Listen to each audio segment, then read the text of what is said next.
देखिए, आज का दिन ऐतिहासिक है क्योंकि 18वीं लोकसभा के पहले सत्र का आज से आगाज हो गया है। नए सांसदों ने आज शपथ ली है, लेकिन सबसे खास तस्वीर आज दिखी जब प्रधानमंत्री मोदी, गृह मंत्री अमित शाह शपथ ले रहे थे। तभी विपक्ष हाथ में संविधान की वो लाल वाली छोटी सी किताब, आपको याद होगी, उसको लेकर प्रदर्शन कर रहा था। विपक्ष कह रहा है कि संविधान की रक्षा हम करेंगे। उससे पहले प्रधानमंत्री मोदी ने कहा कि कल 25 जून है, 50 साल पहले इसी दिन संविधान पर एक काला धब्बा लगाया गया था। हम कोशिश करेंगे कि ऐसा दाग देश पर कभी ना आए।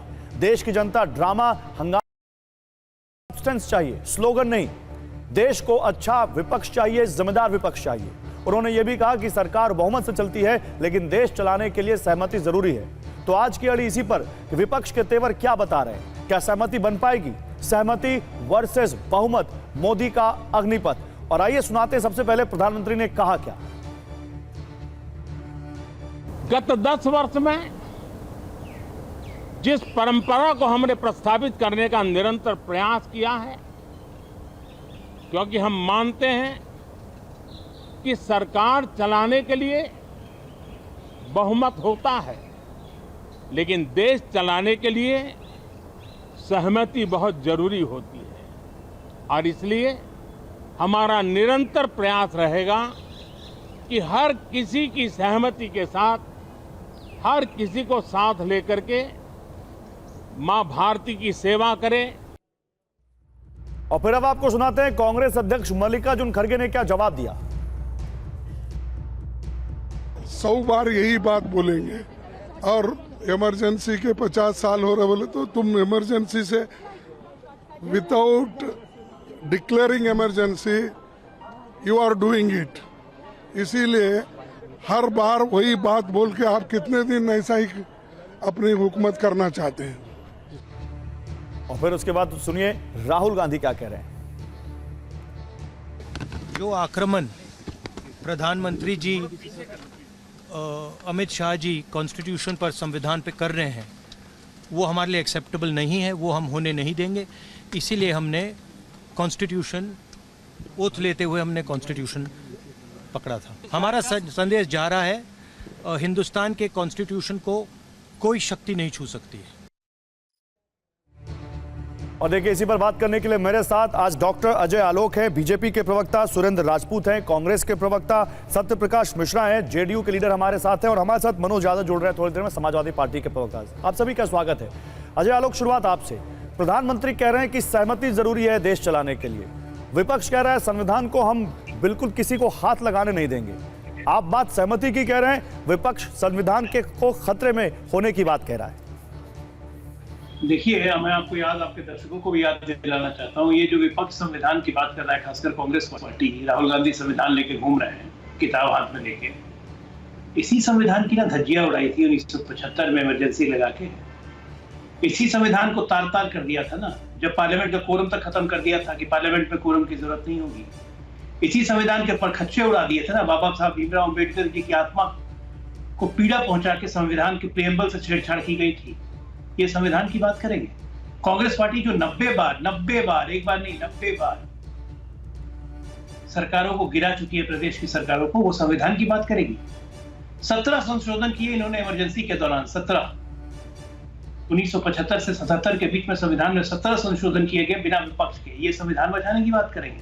जो संविधान का सबसे बड़ा हत्यारा है वो संविधान बचाने की बात कर रहा है। हम संविधान को लेके चलेंगे, संविधान। अरे काठ की हांडी एक बार चढ़ गई चुनाव में, बार बार नहीं चढ़ती। ये जो संविधान का नौटंकी लोगों ने किया, ये एक बार चला गया, बार बार नहीं जाएगा। नहीं तो अगर वो संविधान की नौटंकी कर रहे हैं, जिनको आप कह रहे हैं कि वो संविधान की नौटंकी जो कर रहे हैं, फिर आप ये क्यों कह रहे हैं कि सहमति बनाना चाहते हैं? सहमति बिल्कुल बनाना चाहते हैं। किस बात की सहमति बनाना चाहते हैं? सहमति देश के लिए है। सहमति कोई हमसे सहमति नहीं है कि बीजेपी साहब सहमति बनाइए। देश की प्रगति के लिए सहमति होनी चाहिए। लोकसभा चलने देना चाहिए। जो उनका रवैया जा रहा है वो साफ दिखा रहा है कि लोकसभा में ये चलने नहीं देंगे। तो भाई आप चलने नहीं देंगे, आप वॉकआउट करेंगे, गुरिल्ला करेंगे, आप चिल्लाएंगे, कामकाज नहीं होने देंगे, तो नुकसान किसका है? देश का नुकसान है, कोई भारतीय जनता पार्टी का नुकसान है नहीं। और एक जिम्मेदार सरकार की तरह हम चाहते हैं कि सब कोई को साथ लेके चले। देश में बहुत काम होने हैं, 2047 का विकसित भारत बनाना है, इसलिए हम चाहते हैं कि सहमति बन के चले। बताइए भाई सुरेंद्र राजपूत जी, सहमति दे रहे हैं कि नहीं दे रहे? पीएम कह रहे हैं कि सब्सटेंस चाहिए, स्लोगन नहीं चाहिए। हम चाहते हैं मजबूत विपक्ष हो, सहमति से सरकार चलाना चाहते हैं वो। आपकी सहमति है?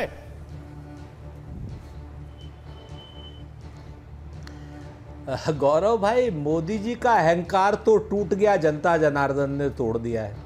मोदी जी तो सहमति पर आ गए हैं, ठीक है ना। मोदी जी सहमति पर आ गए, भाजपा के अमित शाह जी सहमति पर आ गए, लेकिन भारतीय जनता पार्टी के प्रवक्ताओं का अहंकार जो है ना, ये पर्वत जैसा है। ये आज की डेट में इस तरीके की भाषा का इस्तेमाल कर रहे हैं जो नरेंद्र मोदी जी भी नहीं करते। रुक जाइए, मान लीजिए हमने पहले कहीं इमरजेंसी लगी थी, घोषित इमरजेंसी थी, हमने उसकी क्षमा मांग ली। कब तक उसको आगे रख करके अपने कुकृत्यों पर, निर्लज्जता पर, संविधान बदलने की साजिश पर कब तक आप पर्दा डालिएगा भाई? नहीं, अब जनता नहीं सुनने वाली। नंबर एक। नंबर दो, जो आपने अभी कहा ना कि नौटंकी, और आपने जो कहा कि जनता के विवेक पर जो सवाल उठाया, आप यकीन करना अजय भाई, आपके सामने ही आपको अभी और दुर्दिन देखने पड़ेंगे। जिस तरीके से आप जनता को और प्रतिपक्ष को मूर्ख समझ रहे हो, और जिस तरीके से आप चैनलों पे बैठ करके डांट रहे हो सब लोगों को, ऐसा लग रहा है कि जैसे आज की डेट में आप 400 से पार में हो। आप चिंता मत करो, अभी यही जनता आपको अभी और सबक सिखाएगी। अभी तो पार्टी शुरू हुई है। हमने सहमति और सर्वमति की बात 10 साल से कर रहे हैं, ठीक है ना। अगर सहमति आपको करनी होती तो 44 पर भी आप नेता प्रतिपक्ष दे देते, जैसे दिल्ली में आपने 3 अपने एमएलए पर नेता प्रतिपक्ष पाया, ठीक है कि नहीं। 7 एमएलए पे आपने नेता प्रतिपक्ष पाया है। आप लोग सहमति नहीं, डर गए हो। अल्पमत की आपकी सरकार है, कभी भी गिर सकती है, इसलिए आप लोग इधर उधर की बात कर रहे हो। मुद्दे पर आइए। नीट क्या होगा? नीट की परीक्षा रद्द होगी या नहीं होगी? आप बताइए। आप तो बिहार राज्य से आते हो, नीतीश कुमार जी और भाजपा की सरकार है। जिस तरीके से सीबीआई पर अभी हमला हुआ है नीट की परीक्षा की जांच में, उस तरीके से अगर बंगाल में जब हुआ था तो क्या कहा था आपने? आपके मुंह में जबान है या नहीं है? जवाब दीजिए अजय आलोक जी। फिर सत्यप्रकाश जी आ रहा हूं। आपके मुंह में नहीं। अभी गौरव भाई पूरी बात नहीं। अच्छा, कर लीजिए, पूरी बात कर लीजिए। आपकी इच्छा है भाई, नहीं आप रोक देते। मैं ये कह रहा था कि अब आज की डेट में बेरोजगारी पर सवाल उठेंगे, आज की डेट में पेपर लीक पे सवाल उठेंगे। आज की डेट में वो जो जोशी जी बैठे हुए हैं ना, वो आपके भी दुश्मन हैं, क्योंकि आपके वोटर्स भी बेरोजगार हैं। ऐसा थोड़ी है कि बेरोजगार आपके वोटर नहीं है। नेट की परीक्षा तो आपकी रद्द है, नीट की परीक्षा तो रद्द है। आखिर ऐसा कौन सा सद्गुण है जोशी जी में कि जहां वो जाते हैं वहां वो आप व्यापम कर देते हैं, और आप उनको मानने के देने के लिए तैयार नहीं हो? ये विचारधारा की लड़ाई है, और ये जो आप जिस विचारधारा को थोपना चाहते हो ना देश पर, ये अब नहीं चलने वाली। ठीक है, अब जवाब लेते हैं सुरेंद्र जी जवाब लेते हैं। अब जवाब दीजिए अजय आलोक, फिर सत्यप्रकाश जी के पास जाएंगे। कि इमरजेंसी के लिए हमने माफी मांगी, कितनी बार याद दिलाओगे? तो एक बार बता दूं कि इमरजेंसी के लिए तो आप जीवन भर माफी मांगेंगे तो आपको मांगनी ही पड़ेगी, और देश आपको उस पर कभी माफ नहीं करेगा, क्योंकि वो तानाशाही की सोच है। आप जो कह रहे हैं कि आप सहमति बनाना चाहते हैं, बीजेपी के प्रवक्ताओं का अहंकार है, हम आपको डांट रहे हैं। क्यों डांटेंगे भाई आपको? हम आपको याद दिला रहे हैं। आपने कहा कि मोदी जी को जनता ने सही कर दिया। क्या सही कर दिया? याद दिला। अपनी हालत देखिए भाई साहब, अपनी हालत देखिए। आप कहां थे, कहां चले गए? नहीं लगता, एक मिनट, अजय आलोक जी से संपर्क कट गया है। अजय आलोक जी के पास जाएंगे सत्यप्रकाश जी, लेकिन एक अच्छा आ गए। ठीक है, बोलिए अजय जी। मैं कह रहा हूं कि पिछले 40 साल में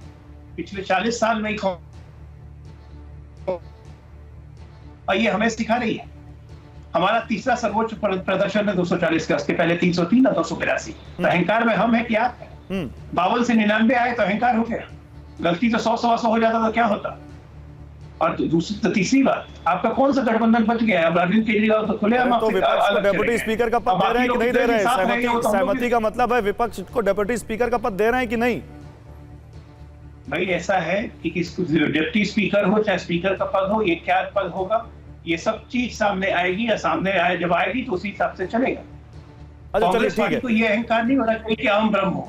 ये नहीं होता है, आप ब्रह्मा नहीं है। लेकिन कांग्रेस तो सत्यप्रकाश जी आप लोगों पर अहंकार का आरोप लगा रही है। कांग्रेस तो कह रही है कि ऐसा लगता है, ऐसा बिहेव कर रहे हैं आप लोग जैसे 400 सीटें आ गई हैं। और सहमति की बात जहां तक है तो सहमति में कांग्रेस ने प्रोटेम स्पीकर पर भी आप लोग सहमति नहीं बना पाए, तो कैसे सहमति बनाएंगे आप लोग?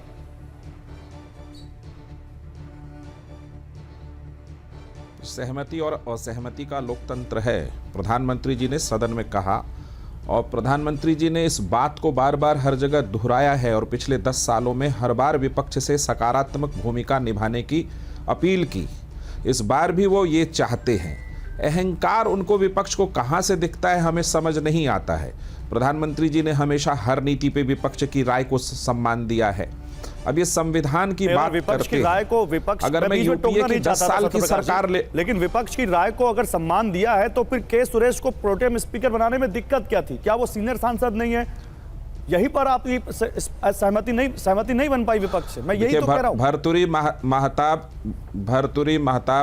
भर्तृहरि महताब सबसे लंबी बार चुने गए सांसद हैं, उनको बनाया गया और वरिष्ठ हैं। अब आइए कि विपक्ष कोई भी बात एक ऐसी रख देता है जिस पे आपकी सहमति शायद ना हो, लेकिन फिर भी ठीक है, वो बात वहाँ पर ख़त्म हो जाती है। मैं आपको याद दिलाना चाहता हूँ कि इनके 10 साल की यूपीए की सरकार चली।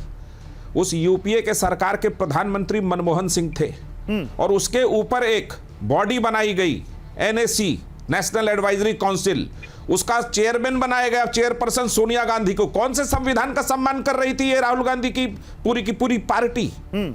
कोई भी राष्ट्राध्यक्ष विदेश से मिलने आता था तो मनमोहन सिंह बगल में बैठते थे और सोनिया गांधी बैठती थी उस राष्ट्राध्यक्ष के साथ ही। संविधान और प्रधानमंत्री के पद की गरिमा की कोई कुछ बचाया है कांग्रेस ने? छोड़िए इमरजेंसी तो इस देश के संविधान पर काला धब्बा है और वो कांग्रेस के चेहरे पे हमेशा दिखेगा। उससे कांग्रेस अपना मुंह नहीं छिपा सकती, मुंह नहीं चुरा सकती। लेकिन बीते 10 सालों में संविधान की जितनी धज्जियां यूपीए की सरकार ने उड़ाई, वो क्या पैरट है? CBI, सुप्रीम कोर्ट देश के सब सर्वश्रेष्ठ संस्था ने कहा कि कांग्रेस ने CBI को पैरट बना के रखा है। अब क्या किस मुंह से संविधान लेकर के घूम रहे हैं? लेकिन मुझे अच्छा लगा राहुल गांधी संविधान लेके घूमते हैं। और मुझे ये बताएं, सुरेंद्र राजपूत जी हैं कि पिछले 10 साल में एक उदाहरण दे दे कि यहाँ पे संविधान खतरे में आ गया, यहाँ पे संविधान की धज्जी उड़ गई। ओके, जवाब लेते हैं। पूरी की पूरी सरकार संविधान के मूल भावना नहीं, पूरी की पूरी सरकार संविधान की मूल भावना पर चलती रही। संवैधानिक कर्तव्यों का नहीं, मुझे एक लाइन और बोलने दीजिए गौरव जी, बोल लीजिए। अभी मैं बता दूं, अभी नहीं, एक लाइन बोलने दीजिए। अभी संविधान के तरीके से लोकतांत्रिक पद्धति में देश में एक नई सरकार चुनकर आई। उस सरकार ने शपथ लिया। क्या राहुल गांधी ने उस सरकार को बधाई दी? क्या संविधान द्वारा प्राप्त जनादेश को राहुल गांधी ने स्वीकार किया? बिल्कुल स्वीकार नहीं कर रहे जनादेश को। संविधान की धज्जी खुद उड़ा रहे और ये हाथ में लेकर के घूम रहे हैं। उल्टा चोर कोतवाल को जवाब दे लेते हैं। सुरेंद्र, जवाब। 3-4 चीजें हैं। आज सत्येंद्र भाई बड़े जोश में है। सत्येंद्र भाई, जोश संभाल के रखिए, 4-6 दिन बाद हो सकता है हमारे लिए काम आए आपका ये जोश, तब हम याद करेंगे। जोश हमारे पास सदैव रहता है। बहुत ज्यादा बात नहीं कहता हूं मैं आपसे, 1 मिनट सुन लीजिए। अब आपके बीच में नहीं बोला ना सर, काहे को बेवजह, काहे को झगड़ा करना है? आप हमारे अपने हो, आप इधर उधर जाओगे। बोलिए। हम आपके लिए जवाब देने के लिए नहीं, भाजपा का जवाब देते, ठीक है ना।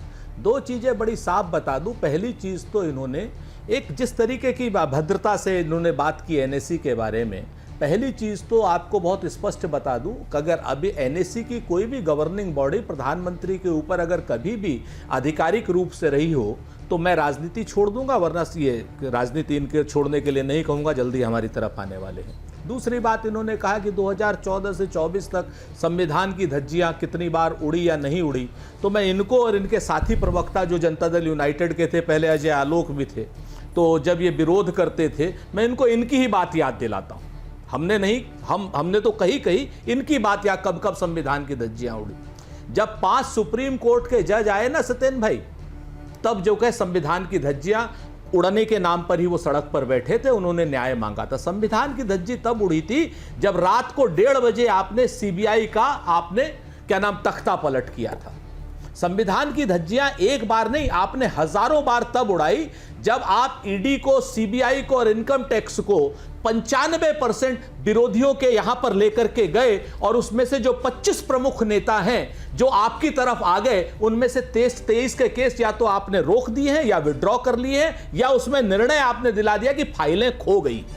संविधान की धज्जियां एक बार नहीं उड़ी। संविधान की धज्जियां तो तब भी उड़ती हैं जब नीट की परीक्षा, लगातार क्या नाम लीक होती है, जब पेपर लीक लगातार 70-72 पेपर लीक होते हैं उन बच्चों के लिए, जब अग्निवीर जैसी आप समस्या लेकर के आते हैं, 4 साल की ठेके पर नौकरी की बात करते हैं, तब संविधान की धज्जियां उड़ती हैं। संविधान की धज्जियां तब भी उड़ती हैं जब एक दिन पहले आप कहते हैं कि 70,000 करोड़ का आरोपी है अजीत पवार, अगले दिन उसको आप खजाना मंत्री बना करके उप मुख्यमंत्री बना लेते हैं। संविधान की धज्जियां तब भी उड़ती हैं जब 9 जगह आप गैर संवैधानिक रूप से निर्लज्जता के रूप में, मध्य प्रदेश हो, कर्नाटक हो, पूर्वोत्तर की सरकारें हो, उत्तराखंड की सरकारें हो, जब आप टॉपल करते हैं, जब आप वहां पर विद्रोह करके कराते हैं और अपनी तरफ लोगों को ईडी और सीबीआई के डर से अपनी तरफ लेकर के आते हैं। संविधान की धज्जियां तो ज्यादा हो गया, ज्यादा आप लोगों ने उड़ाई है, और ये बातें मैंने नहीं कही, ये मैंने नहीं कहा। सुन लीजिए,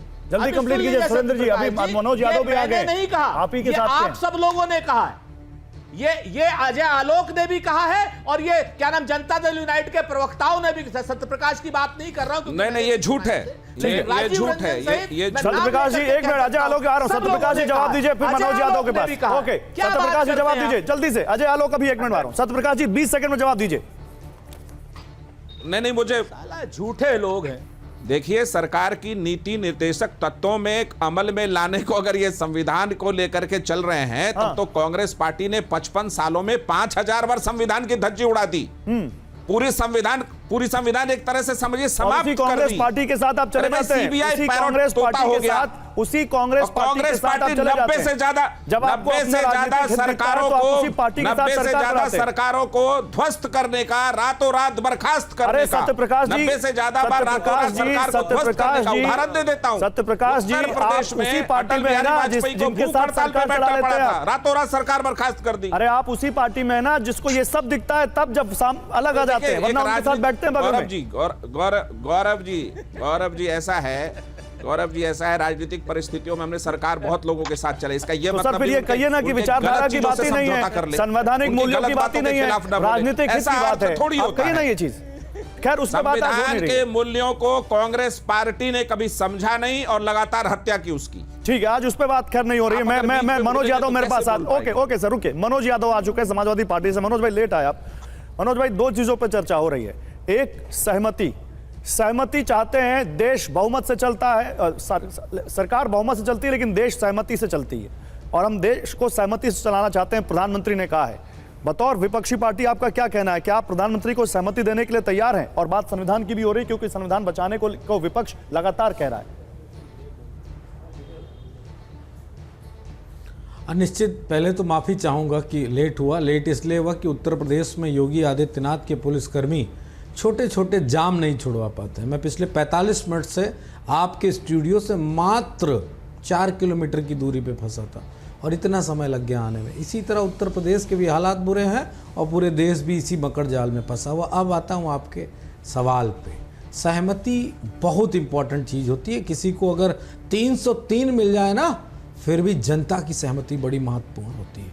और वो सहमति होती है जम्मू कश्मीर में जब आप कुछ हटाने की बात करते हो तो जनता की सहमति नहीं लेते हो। मोदी जी उस वक्त नहीं याद आया था क्या? आपको याद करना चाहिए था कि जम्मू कश्मीर की जनता से पूछा जाए ये 370 हटाना है कि नहीं हटाना है। फिर आपसे मैं पूछना चाहता हूँ, जब आप मध्य प्रदेश की चुनी हुई सरकार गिरा देते हैं तो क्या आपने पूछा था कि भैया मध्य प्रदेश वालों, आपने तो कांग्रेस को मैंडेट दिया था लेकिन हम आपकी सहमति से असहमति से कोई भी नाता नहीं रखते और सरकार आपने गिरा दी थी। तो इस तरह की बातें नरेंद्र मोदी जी के मुख से मुझे नहीं लगता कि अच्छी लगनी चाहिए या देश को सुनना भी चाहिए। बहुमत महत्वपूर्ण चीज़ होती है। बहुमत अगर आपको नहीं मिला है तो निश्चित तौर पे ये वाले शब्द जो सहमति, विपक्ष सशक्त मजबूत, विपक्ष होगा तो अच्छा भारत बनेगा, अच्छी पॉलिसीज़ आएंगी, ये सब बातें तब अच्छी लगती हैं। लेकिन जब आपका 303 होता है, गौरव जी वो एक चीज़ और कह रहे हैं, उन्होंने एक चीज़ और कही है, उन्होंने कहा सब्सटेंस चाहिए, स्लोगन नहीं, विपक्ष को समझ में आना चाहिए। नहीं, देखिए एक बात बताएं, मोदी जी विपक्ष को आईना ना दिखाएं, अब तो वो एनालिसिस करें, वो तमाम तरीके से विवेचनाएं करें कि 10 सालों में उन्होंने क्या किया है देश के लिए, आखिर जनता को किस तरफ लेके गए, भारत को किस दिशा में लेके गए, ये जानना चाहिए। और अगर वो नहीं बता पाते हैं तो निश्चित तौर पे सवाल जवाब होंगे। मैं सबसे बड़ी बात तो ये पूछता हूं, जीएसटी पे देश ने क्या आपको रुख दिया, उस पे आपको बताना। आपने तो एक पॉलिटिकल पैमाना बना लिया था, अरे हमारी सरकार है, अरे हम जीत गए, हम चुनाव जीत गए, तो इसके बाद फिर तो सब कुछ जायज हो जाता था। नहीं, लेकिन अजय आलोक सुनिए, आप जानते हो की जो दो सबसे बड़ी पार्टियां हैं, एक मिनट आ रहा हूं मनोज भाई, वो क्या कह रही हैं, और मैं एक जो आप ही के साथ थी कभी अभी विपक्ष में, उनकी सांसद क्या कह रही है वो भी बताता हूं। प्रियंका चतुर्वेदी कह रही हैं अभी भी मोदी जी को लग रहा है कि उनकी बहुमत की सरकार बनी है और वो अपनी मनमानी कर सकते हैं, संविधान को बदल सकते हैं, पार्लियामेंट्री प्रोसीजर को बदल सकते हैं। अगर आपका तौर तरीका वही रहेगा जो पिछले 2 टर्म में बहुमत को लाने के बाद था, जहां आपका मन आता था वहां आप मनमानी करके लोगों को सस्पेंड कर देते थे, डिप्टी स्पीकर का चयन नहीं होता था, नेता प्रतिपक्ष को जगह नहीं मिलती थी, तो ये सब आपको ध्यान दिलाते हुए कि ये जो देश है वो संविधान पर चलेगा। और आज विपक्ष भी उतना ही मजबूत है जितना सत्ता पक्ष, यानी विपक्ष की सारी पार्टियां आपको संविधान के मुद्दे पर घेरने को एकदम तैयार बैठी हैं इस सत्र में। देखिए, आप मनमानी करते हैं ये बोल रहे हैं वो। मुझे लगता है कुछ समझ का फेर है। वो एक कहावत है ना कि सावन के अंधे ने पहली बारिश देखी 10 साल के बाद, तो उसको लगा कि बाढ़ आ गई, बाढ़ आ गई, बाढ़ आ गई। वही विपक्ष के साथ हो रहा है। अरे ये लोग भूल रहे हैं क्या कि एनडीए की बहुमत की सरकार है। 293 का तो हमने समर्थन पत्र राष्ट्रपति जी को दिया है। जिस दिन फ्लोर टेस्ट होगा उस दिन देखिएगा नंबर कितना रहेगा। भाई आप विपक्ष में हो 5 साल के लिए, समाजवादी पार्टी या कांग्रेस पार्टी, नंबर 293 से बढ़ भी सकता है, आप ये कह रहे हैं? जी वो देखिएगा ना फ्लोर टेस्ट में, जब फ्लोर टेस्ट होगा, वो तो मैं कह ही रहा हूँ। वो तो कह रहे हैं कुछ दिन में सत्य प्रकाश हमारी तरफ आ जाएंगे, आप कह रहे हैं इंडिया का नंबर बढ़ जाएगा। अभी सुरेंद्र राजपूत कह रहे थे। आप देखिएगा क्या क्या होता है, आप देखिए तो सिर्फ फ्लोर टेस्ट होने दीजिए। मुझे कह रहा हूँ कि मुगालते में क्यों है, हम बहुमत में कह रहे हैं बहुमत नहीं दिया, बहुमत नहीं दिया, बहुमत नहीं दिया। अरे एनडीए पूर्ण बहुमत में भाई साहब, सुरेंद्र भाई जानते हैं 145 लेके यूपीए 1 चलाया, 206 लेके यूपीए 2 चलाया, हम यहाँ 240 लेके बैठे हुए हैं, नरेंद्र मोदी भी हैं, उसके बाद भी आप कहते हैं कि हमको बहुमत नहीं है। मतलब राजनीति में इतनी बड़ी अज्ञानता, जानबूझ के अज्ञानता को प्रकट करना, और मतलब किस चीज के लिए आप लोग अहंकार है भाई? हार गए, आपका नंबर बढ़ गया। नहीं, लेकिन क्या विपक्ष से चर्चा को तैयार हैं? अजय आलोक छोड़िए ये सारी बातें, अभी ये बहुत देर से हो रही। मुझे ये बताइए, विपक्ष जिन मुद्दों को उठा रहा है, नहीं एक बार सुनिए सर, विपक्ष जिन मुद्दों को उठा रहा है, नीट को उठा रहा है, आतंकी हमलों को उठा रहा है, संविधान को उठा रहा है, क्या बीजेपी आज इस एनडीए सरकार की आप बात कर रहे हैं, आप चर्चा के लिए तैयार हैं? इस पर पूरी चर्चा होगी। राहुल गांधी ने पूरा ट्वीट किया है, दूध, दाल, गैस, टोल महंगे, आग से धधकते जंगल, जल संकट, हीट वेव में इंतजाम न होने से मौतें, भीषण ट्रेन दुर्घटना, कश्मीर में आतंकवादी हमले, नीट घोटाला, नीट पीजी निरस्त, यूजीसी नेट का पेपर लीक, ये सब उन्होंने पूरा प्रॉपर ट्वीट किया है। क्या विपक्ष से आप इन मुद्दों पर चर्चा करने जा रहे हैं इस सत्र में? बिल्कुल, विपक्ष बिल्कुल नियमावली के तहत विपक्ष अपने मुद्दे स्पीकर को भेजे और स्पीकर उनको सेलेक्ट करेंगे, सरकार पूरी चर्चा पे पूरा जवाब देगी। पहले चिल्ला रहे थे सीबीआई इंक्वायरी नहीं, सीबीआई इंक्वायरी नहीं, सीबीआई इंक्वायरी नहीं, सीबीआई इंक्वायरी हो गई। उसके बाद चिल्ला रहे महानिदेशक को हटाओ, सुबोध सिंह को हटाओ, सुबोध सिंह को हटाओ, सुबोध सिंह को हटा दिया। पहले कोई घोटाला नहीं हुआ, लीक नहीं हुआ, अब तो 5-5 राज्यों में जांच चल रहे हैं। आप भाई चर्चा कीजिए ना, एक्शन टेके ना, क्या एक्शन टेके, आप ये चर्चा कीजिए जरूर क्यों हो रहा है, सरकार जवाब देगी। लेकिन चर्चा नहीं करना है भाई, माहौल बनाना है। ये लोग माहौल बनाने के लिए हैं बाहर में। बताइए भाई सुरेंद्र जी, चर्चा नहीं करना चाहते, ये तो कह रहे हैं कि नियमावली के तहत आइए, चर्चा करने को सरकार तैयार है। आप माहौल बनाना चाहते हैं, चर्चा नहीं करना चाहते। सुनिए क्या कह रहे हैं वो। अब मुगालते में ना रहे कि सरकार कमजोर है, बहुमत नहीं है बीजेपी को। हाँ ये भी कह रहे हैं, मुगालते में मत रहिए भाई, जवाब दीजिए। मजबूत सरकार है। ओके, जवाब दीजिए सुरेंद्र जी। और भी कुछ कहना हो अजय भाई कह लो, आपकी भड़ास पूरी निकल जाएगी। और कुछ कहना है तो कह लो, एक साथ हम जवाब दें। धन्यवाद सर, बहुत कोई बात नहीं, धन्यवाद आपका। आप लोग बिल्कुल, अब देखिए ये परेशानी है गौरव भाई, हम लोग हार करके भी खुश हैं और ये लोग जीत करके भी खींच में हैं, और ये कह रहे हैं सर्वानुमति चलाएंगे। अरे गुस्से में जो सत्ता पक्ष में होता है गुस्से में होता है, जो विपक्ष में होता है वो बात कहता है। सत्ता पक्ष तो अपने काम से क्या नाम लोगों को बताती है। जब सत्ता पक्ष अपनी क्या नाम बतगोलों से बताने लगे तो समझ लीजिए कि सरकार अंदर से बहुत कमज़ोर है। एक बात। दूसरी बात आप समझिए इस चीज़ को कि आप पिछले 10 सालों में 90 से ज़्यादा पेपर लीक हुए। एक बात। आज नीट का पेपर लीक हुआ है, अजय आलोक स्वयं नहीं चाहेंगे कि कोई अयोग्य व्यक्ति इनके अस्पताल में आकर के डॉक्टर रहे। अजय आलोक स्वयं नहीं चाहेंगे कि कोई अयोग्य व्यक्ति डॉक्टर बने और योग्य व्यक्ति खीज में रहे। जिस तरीके से पेपर लीक हो रहे हैं, जिस तरीके से नीट का पेपर लीक हुआ है, किसी न किसी को तो आप जिम्मेवारी देंगे। तो आप यही तो चाहते हैं कि संसद में इस पर चर्चा हो, वो चर्चा को तैयार है सुरेंद्र जी। दिया सुनिए सुनिए सुनिए सुनिए तो सर, आप असल बात आप वही चक्कर है, आप उनको 5 सेकंड मतलब आप उनको 5 मिनट नहीं, मैं आपको टोक नहीं रहा हूं, मैं तो आपको आप ही से सवाल पूछ रहा हूं सुरेंद्र जी। इतना तो आप सवाल पूछने में नहीं लेंगे क्या? मैं कह रहा हूं, आपने कहा था कि नीट पे हम चर्चा चाहते हैं, अजय आलोक ने साफ कहा कि हम चर्चा करेंगे। अरे भाई, वही तो कह रहा हूं कि आप अजय आलोक जी से राम की स्पेलिंग पूछते हैं, सत्यप्रकाश जी से आप सीता की स्पेलिंग पूछते हैं, हमसे चेकोस्लोवाकिया पूछने लगते हैं। क्या करें हम? भाई मसला तो ये, हमें तो सबको क्या नाम सामने रखना है ना। आप हमारी बात को समझिए, हम चर्चा करेंगे, नियम सम्मत चर्चा करेंगे और उसी नियम से चर्चा करेंगे, उस नियम में मत विभाजन की बात भी करेंगे, नियम 293 के तहत चर्चा करेंगे और आप उस चर्चा से भागेंगे, हम पहले से बता दें, क्योंकि जनता दल यूनाइटेड भी हमारे साथ रहेगा जातीय जनगणना में और नीट में, और टीडीपी भी हमारे साथ रहेगी और आपके अन्य दल भी हमारे साथ रहेंगे। सच बात यह है कि आपने एक आईएएस को हटा करके एक पूर्व आईएएस को बना दिया एनटीए का अध्यक्ष। शर्म नहीं आती है आपको?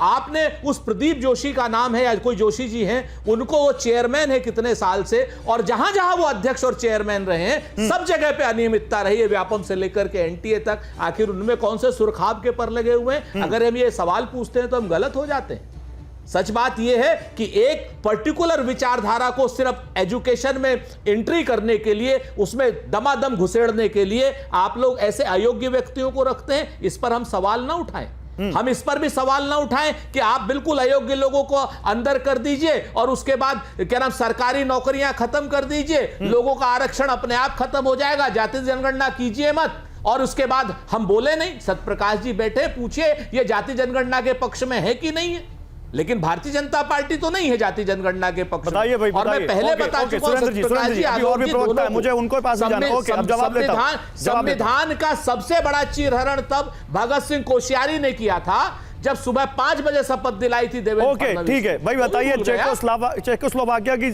स्पेलिंग बता दीजिए, मुझसे तो बोला भी नहीं जा रहा। बताइए भाई अजय जी। देखिए ऐसा है, अब ये बोल रहे हैं कि आप मुझसे राम पूछते हैं, सत्यप्रकाश जी से श्याम पूछते हैं, इससे चेकोस्लोवाकिया पूछते हैं। भाई चेकोस्लोवाकिया और इटली का जिससे कनेक्शन होगा उसी से ना पूछा जाएगा, हमसे कैसे पूछा जाएगा चेकोस्लोवाकिया इटली? हमारा तो कनेक्शन है नहीं कहीं से।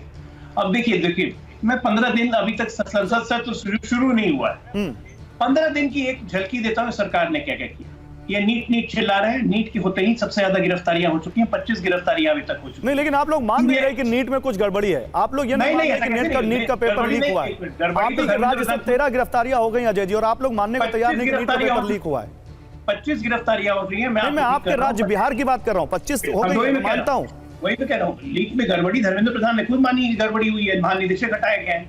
3 करोड़ पक्के मकानों का निर्माण हो गया। 15 दिन हुए हैं सरकार को, 10 तारीख को शपथ ग्रहण हुआ, 24 तारीख है, एग्जैक्टली 15 दिन में देखिए हमारी तो अगर गड़बड़ी है तो अभी तक पेपर रद्द हुआ क्यों नहीं? आपने यूजीसी नेट कर दिया, आपने नीट पीजी कर दिया, आपने नीट अभी तक रद्द नहीं किया।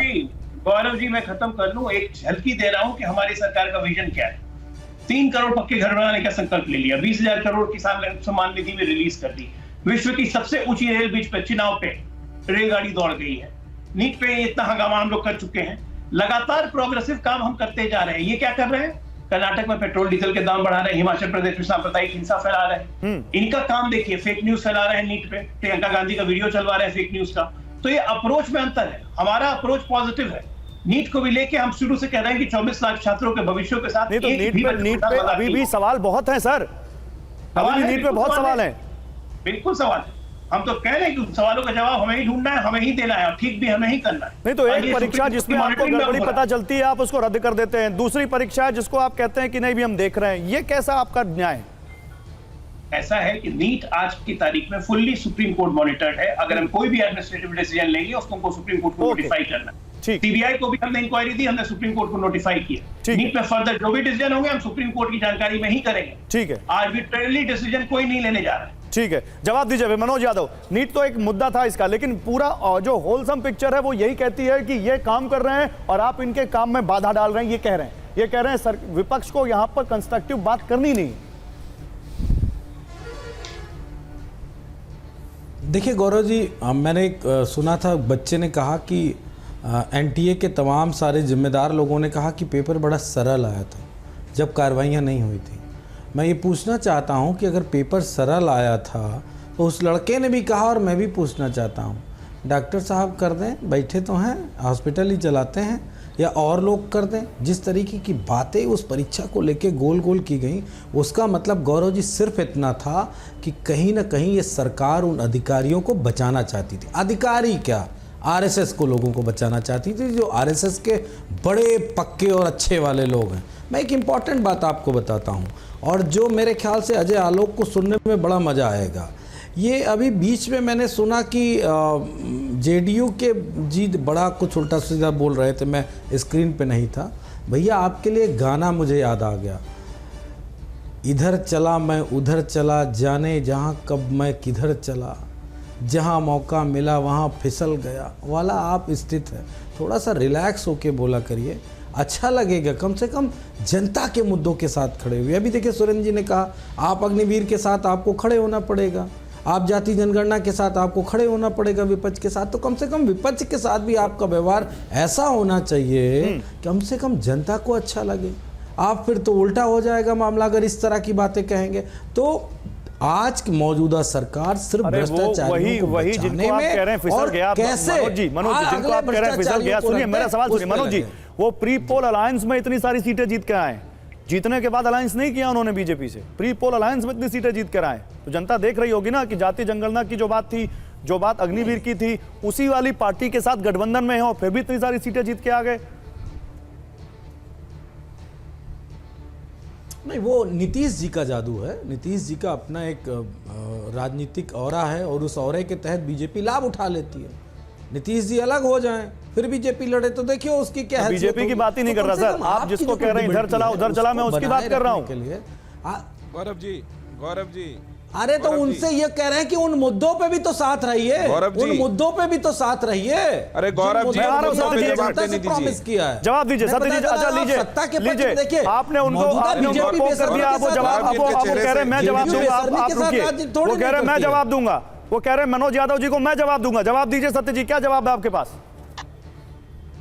दीजिए। पहला तो इनके लिए गाना सुना दूं कि इनके अखिलेश जी गाना गाते हैं, बस यही अपराध मैं हर बार करता हूं, परिवार वाला हूं, परिवार से प्यार करता हूं, उनको संसद भेजता हूं, उनका डमरू बजाता हूं, जनता से लेना देना नहीं। ये सवाल पूछे कांग्रेस पार्टी से कि कर्नाटक में जातिगत जनगणना कराया हुआ है, डेटा कहां? राहुल गांधी के हमारा ये तरीका ठीक नहीं है, ये तरीका ठीक नहीं है। अरे भाई ये तरीका ठीक नहीं है। बड़ा हो गया, हमें अपनी बारी में कहने दीजिए, संविधान का बहुत आदर करते हैं तो दूसरे को कहने दीजिए। क्या थोड़ा सा जवाब दो।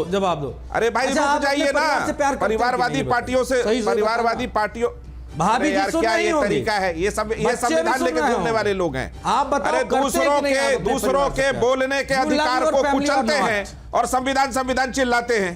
ना अरे प्लीज, आपके personal I am not a परिवारवादी, आई एम नॉट ए परिवारवादी। डिम्पल यादव, धर्मेंद्र यादव, शिवपाल यादव, रामगोपाल यादव, अखिलेश यादव, आदित्य यादव, ये क्या चल रहा है भाई? ये संविधान चल रहा है। ना। अरे मोहन यादव होते तो हम सम्मान भी करते। अरे रुकिए ना भाई, परिवार से पूरे देश प्रेम करिए, उससे मतलब नहीं है, लेकिन परिवार को ही सदन में भेजते रहिए, ये क्या है भाई? अरे यार बोलने तो दो।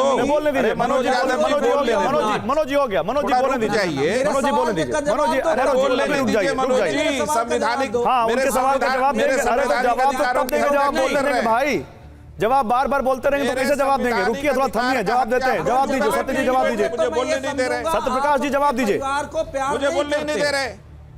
मैं ये सत्य प्रकाश जी समझ गया, आप अपने परिवार को मेरा स्पष्ट, अरे परिवार अभी जवाब तो देने दीजिए, सब एक ही परिवार है भाई। आपके भी परिवार को प्यार करते हैं, आपके भी परिवार को प्यार करते हैं, आप चिंता मत करिए। देखिए कांग्रेस पार्टी से मनोज यादव जी को पूछना चाहिए कि कर्नाटक में जो जातिगत जनगणना कराए उसका डेटा किस बैंक अकाउंट में राहुल गांधी ने रख दिया है, और हिमाचल प्रदेश में जातिगत जनगणना कब होगी, तेलंगाना में कब होगा। इनको जाति से कोई लेना देना नहीं है, अन्य जनगणना से मतलब है। हमारी सरकार ने कराया, और अति पिछड़ों का आरक्षण भी बढ़ाया। हम जातिगत जनगणना के पक्षधर शुरू से रहे हैं, लेकिन कांग्रेस पार्टी की यूपीए सरकार ने एक बार जातिगत गणना तो क्या कराई इस थी, मुद्दे पर उसका भी देश डेटा में खा के जातीय बैठ गए। जनगणना सुनिए आखिर क्या मांग रहा है फिर भाई? नहीं अब रुकिए सत्य जी, सवाल दीजिए। फिर क्या आपकी बीजेपी से इस मुद्दे पर बात हुई है कि 2011 के बाद देखिए देश में जनगणना नहीं हुई है, जनगणना बहुत जरूरी है, कोविड आ गया, नहीं हो पाया। क्या अगली जो जनगणना होगी उसमें जातीय जनगणना होगी? इस मुद्दे पर आपकी बीजेपी से कोई बात हुई है? नहीं, आपको टीवी डिबेट की जानकारी के लिए एक तो ये बात नहीं है, पहली बात। अरे क्यों नहीं है? दूसरी बात है, क्यों नहीं है भाई? मैं ये क्यों नहीं विपक्ष है? से जरूर समझना चाहता हूं क्यों नहीं है कि सर? कर्नाटक, आप कर्नाटक का सैद्धांतिक पूछ सहमति लीजिए तो ना, बनी सुरेंद्र सकती है जी से सर। जातिगत जनगणना कब रिपोर्ट जारी करेंगे? अरे गौरव जी, आप पहले पूछे सुरेंद्र सर, आप लोगों ने टीवी पर अग्निवीर का मुद्दा उठाया है।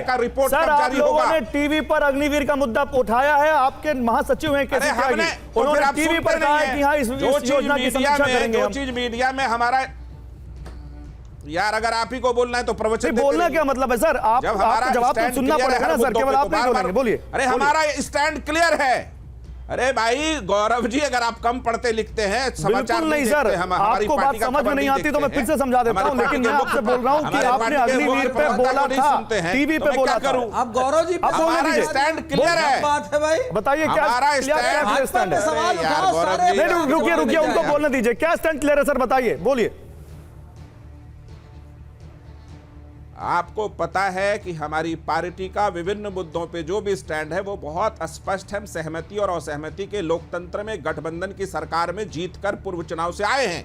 हमने अग्निवीर पर भी बात रखी है, हमने जातिगत जनगणना पे बात उसी पे रखी तो सवाल है, पूछा मैंने सर कि जातीय जनगणना पर क्या स्टैंड क्लियर है आपका, बीजेपी से क्या बात हुई है? लेकिन मेरा सवाल है, अरे यार ऐसे नहीं डिबेट होता है। मेरा सवाल है कांग्रेस पार्टी से कि कर्नाटक का जातिगत जनगणना का रिपोर्ट क्यों नहीं जारी करते? हिमाचल में कब होगा? तेलंगाना में कब होगा? हमने तो अपने राज्य में कराया ना, हमारे सर पे क्रेडिट है इस बात का, और हम ही से सवाल है। नहीं ठीक है, सुरेंद्र राजपूत ने सवाल सुन लिया। सुरेंद्र राजपूत हिमाचल कर्नाटक का जवाब देंगे। नहीं, ऐसे जाने नहीं दूंगा मैं आपको। मैं आपको बिल्कुल ऐसे नहीं जाने दूंगा सर, मैं आपको ऐसे जाने नहीं दूंगा। आपको जवाब देके जाना पड़ेगा। जातीय जनगणना पर बीजेपी से आपकी क्या बात हुई? आप कह रहे हैं आपके सैद्धांतिक वहां पर बातचीत है, तो बताइए आज टीवी पर सर, आप बताइए आज क्या बात हुई आपकी, क्या सहमति है आपके दोनों के पहले बीच? सुरेंद्र गुप्ता जी से पूछ लीजिए। सुरेंद्र राजपूत हैं, गुप्ता नहीं है। गुप्ता जी से पूछिए ना, आपको पता है बीजेपी, अरे वही राजपूत जी, बीजेपी ने बिहार में जातिगत जनगणना में हमारा समर्थन किया था और सभी दलों ने हमारा समर्थन किया था। हम कांग्रेस को भी धन्यवाद देते हैं इस बारे में, लेकिन कांग्रेस पार्टी कर्नाटक का जातिगत सर्वे जो रिपोर्ट है उसको जारी क्यों नहीं करती? ठीक है, ओके, जवाब दीजिए सुरेंद्र राजपूत, समय कम है। ओके, सुरेंद्र राजपूत 30 सेकंड, लेकिन मेरे सवाल का जवाब अभी तक नहीं आया सर, मेरे सवाल का जवाब अभी तक नहीं आया। सुरेंद्र राजपूत 30 सेकंड, बताइए। बिल्कुल, पहली बात तो कर्नाटक वो देंगे नहीं जवाब, कर्नाटक वाले जारी होने वाली है, कुछ टेबुलेशन में दिक्कत थी और वो हो रही है। अभी 1 मिनट, अब काहे को पकड़ कर रहे हैं यार? आप 2 मिनट रुक जाइए, जब इतनी देर से आप बोल रहे थे। पहली चीज तो आपने गौरव गुप्ता जी को, क्या नाम, गौरव भाई को मूर्ख बता दिया। दूसरी बात, आपने पूरे चैनल को जो है अपमानित कर दिया। उसके बाद जो है आप उसके सिर्फ बहुमत का अहंकार है, सिर्फ अहंकार, यही तो कह रहे हैं कि अहंकार की बातें आप। और हम हिमाचल में भी बोलते हैं, दूसरों को भी नहीं बोलने देते। और सुन लीजिए, पहले सुनिए, हम तो बिल्कुल नहीं बोले किसी की बारी में, किसी की बारी में नहीं बोले। हम बहुत सुनते हैं आपको, और अगर आपको चेक करना ना आता हो तो वो दोबारा से वो कर लीजिएगा, ठीक है। लेकिन हम बता दे, तेलंगाना में भी प्रभु आप नहीं बोलते हैं, कोई और बोलने दीजिए उनको, बोलने दीजिए। कर्नाटक में हम जल्दी से करेंगे। और दूसरा आप एक चीज जान लीजिए कि जातिगत सर्वे है वहां पर भी और बिहार में भी। प्रदेश में जातिगत जनगणना का नरेंद्र मोदी जी ने स्पष्ट विरोध किया, संसद के अंदर विरोध किया है। आप हमें इतना बता दीजिए कि जातिगत जनगणना के विरोध अगर नरेंद्र मोदी जी कर रहे हैं तो क्या आप इस सरकार को समर्थन देंगे या नहीं? हाँ या ना? जल्दी से जवाब, फिर अजय लोग इस पर अपना स्टैंड क्लियर करेंगे। जवाब में शुरू कर दिया, सत्य जी जवाब दीजिए, कर दिया। जवाब दीजिए सत्य जी। खाम बात अपने मुद्दों पे आपसी चर्चा कर लेंगे, हम अपने मुद्दों पे आपसी चर्चा कर लेंगे और हम सरकार 5 साल अच्छे से चलाएंगे और हमारा समर्थन जारी रहेगा। ठीक है, ओके, अपने मुद्दों पर चर्चा कर लेंगे। हैसियत नहीं है ये जवाब देने की। मैंने कहा ना, आपकी हैसियत नहीं है, गुलाम हो गए हैं आप लोग। ऐसा है, बात ऐसा है राजपूत, ऐसा है राजपूत इतने जी, बड़े नीतीश ऐसा है कुमार जी राजपूत नेता जी, हैं, ऐसा उनको है राजपूत आपने जी, जो है चरण ऐसा दो बना के- दिया है, चरण जाति दो के जनगणना में आप आपके कहिए प्रधान- कि नहीं, नरेंद्र मोदी चरण जी दो विरोध के में हैं, यूपीए तो हम के हटेंगे। प्रधानमंत्री की कोई गरिमा नहीं रहने दी थी आप बोलिए लोगों ना, ने। आप 5 साल यूपीए के चलाएंगे, जो 10 साल प्रधानमंत्री चलाएंगे, थे मनमोहन 20 साल सिंह, चलाइए उस आप, पद की लेकिन गरिमा जाति नहीं जनगणना, थी। आप एक जन, पिछड़ों- वो 10 पिछड़ों जनपद के से साथ सरकार गद्दारी चलता कर था, रहे हैं। नहीं 10 जनपद गद्दारी से कर सरकार रहे हैं चलता था, पिछड़ों उसकी के साथ। गरिमा नहीं रहने दी। जाति और आप जनगणना करें की हैसियत, आप गद्दारी कर रहे हैं। प्रभु अहंकार अब दिख रहा है आपका, प्रभु ठीक है, समय खत्म हो चुका है सर। ओके, अजय आलोक, अजय आलोक, अजय आलोक, एक मिनट रुकिए अजय आलोक, क्या यही दिखेगा हमें आने वाले सत्र में भी जो दिख रहा है इस डिबेट में, यही सहमति दिखेगी? गौरव जी, मुझे पता नहीं, सुरेंद्र भाई को शायद पता नहीं हो, भूल गए क्या? ये रोहिणी आयोग की रिपोर्ट प्रेसिडेंट के पास चली गई है। रोहिणी आयोग की रिपोर्ट कहती है कि जातीय जनगणना करके आरक्षण का पुनर्निरीक्षण के निर्धारण कीजिए। जिनको आरक्षण का लाभ मिल चुका है, जो कैटेगरी में आ गया है, उनको आरक्षण के सर्किट से बाहर कीजिए। ये राष्ट्रपति के पास सबमिटेड है। और बिहार में जो जातीय जनगणना हुई, समय खत्म हो चुका है, साथ में थी, प्रधानमंत्री के पास डेलीगेशन भी साथ में गई थी। कौन सा, यही तो मैं कह रहा हूँ कि बार बार काट की हांडी नहीं चढ़ेगी। ठीक है सर।